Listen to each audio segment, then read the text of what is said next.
geng, malam ni kita ada satu kisah yang bagi aku lah lain daripada yang lain. Sebab kali ni bukan sekadar cerita seram, tapi ada juga kisah keluarga yang penuh rahsia. Kita bersama Raudah atau Odah yang katanya rumah nenek dia ada sesuatu yang tak pernah pergi weh. Siapa lagi?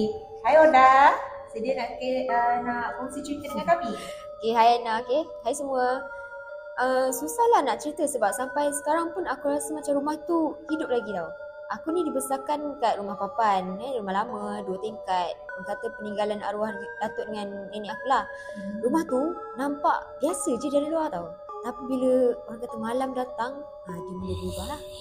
Aku ingat lagi waktu kecil dulu aku selalu dengar bunyi macam orang berjalan kat atas loteng. Langkah dia berat, perlahan, tapi konsisten je. Bila aku tanya nenek, dia cuma cakap, dia senyum, itu cuma angin lalu je. Tapi Aina, aku tak pernah jumpa angin yang boleh bernafas, betul tak? Betul lah, itu pun dah cukup buat aku tak tidur malam ni.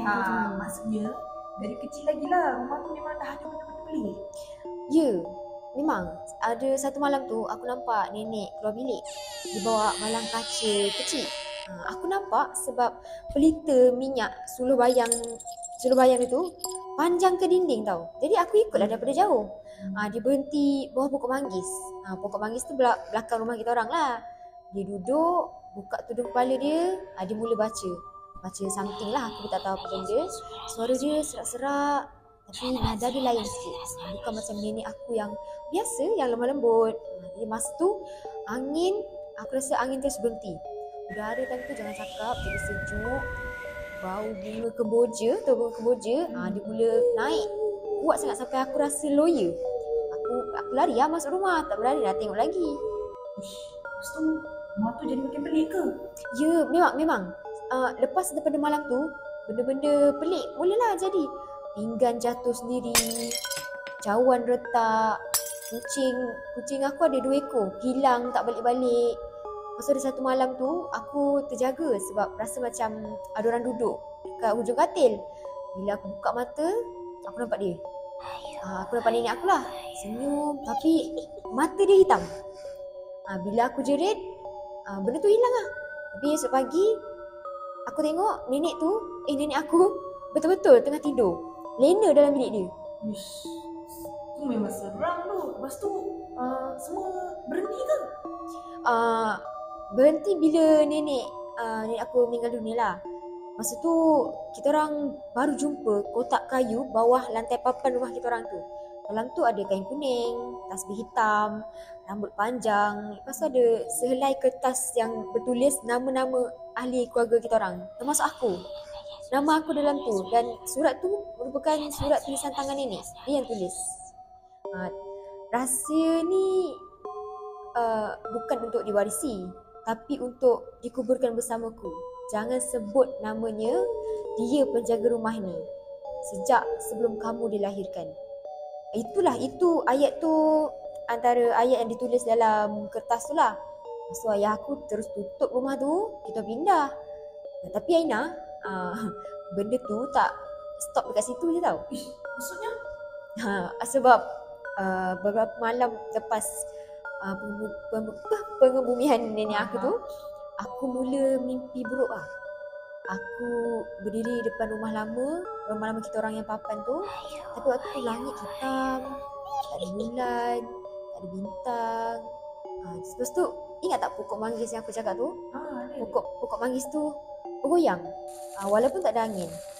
Lepas tu dekat bawah pokok manggis tu, nenek duduk. Wajah dia sama, muka dia sama je macam dulu. Tapi yang part yang seram sikit lah bagi aku, mata dia putih. Dia senyum, ada gerakan kat bibir, tak ada suara. Tapi aku tahu dia cakap. Aku rasa lebih kurang ayat dia kata dengan aku, dia belum pergi Ayu, jangan biar dia marah. Aku terjaga, berpeluh satu badan, jantung laju.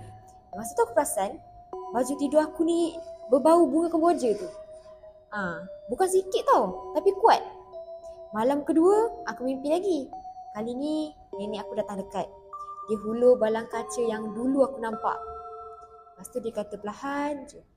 Dia kata, Kalau kau tak jaga, dia akan cari yang lain.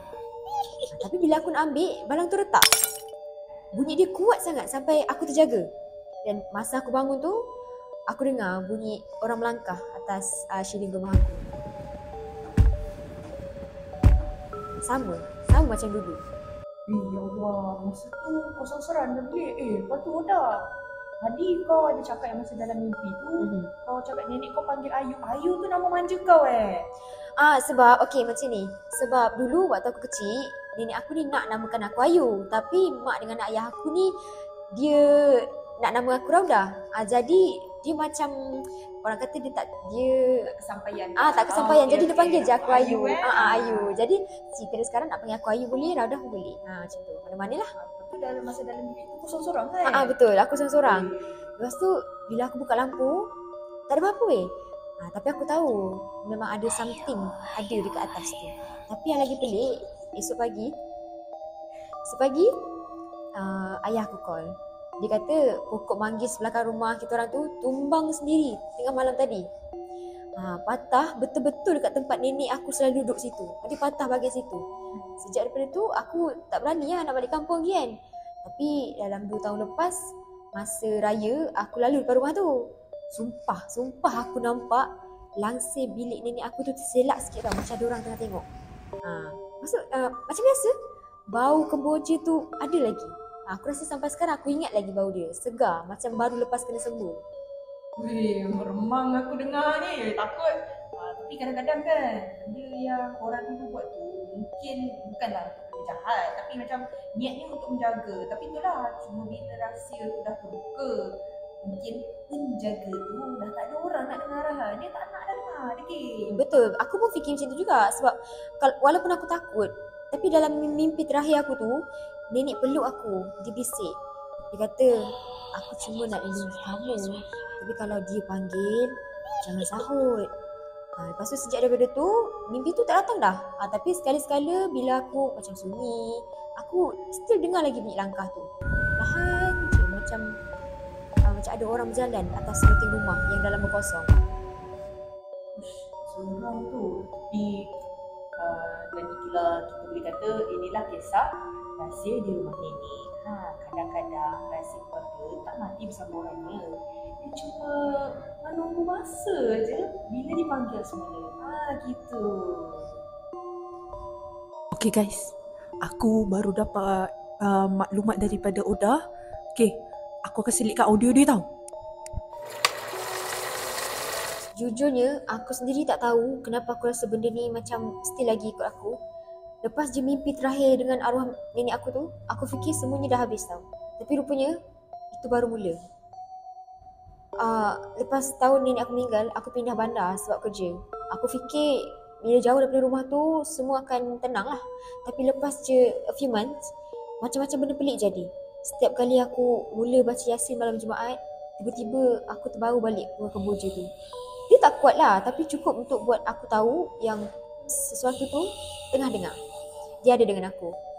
Lagi satu, aku ada satu barang kecil yang nenek aku bagi dulu masa aku kecil. Aku tak pernah buka sebab aku fikir benda tu cuma barang hiasan. Tapi satu malam tu, barang tu jatuh sendiri daripada rak. Pecah. Dan dalam dia ada cebisan kain kuning. Sama macam ayah aku jumpa bawah lantai rumah kita orang dulu. Aku pelik sebab aku rasa macam ada benda tu memang something yang diwariskan untuk aku tau.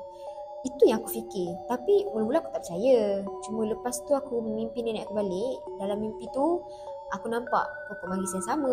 Tapi dah tumbuh balik lah. Dah besar, dah berbuah. Dan dekat bawah pokok tu ada nenek aku. Tapi kali ni dia tak bercakap. Dia cuma pegang tasbih hitam. Dia hulu ke arah aku. Bila aku ambil tasbih tu, dia senyum dan bisik, "Sekarang giliran kamu."